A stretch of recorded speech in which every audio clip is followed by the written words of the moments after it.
وایو مهمه نه ده چې زموږ ترمنځ څه پیښیږي کله چې خپل ملګرو ته وایو رښتینې ملګرتیا وي.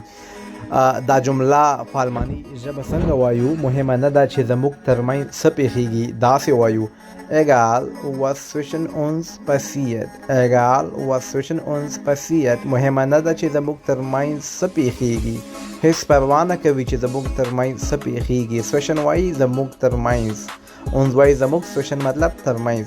او کله چې موږ چاته وایو ته صرف زما یې، ته صرف زما یې یا صرف ما پورې اړه لري، دا جمله په الماني ژبه داسې وایي Du gehörst nur mir. Du gehörst nur mir. nur وایي صرف. او چې کله موږ چاته وایو زه هر وخت ستا په اړه فکر کوم، ستا باره کې فکر کوم، سوچ کوم، دا جمله په الماني ژبه څنګه وایي؟ تاسو یې په کمنټ کې ولیکئ.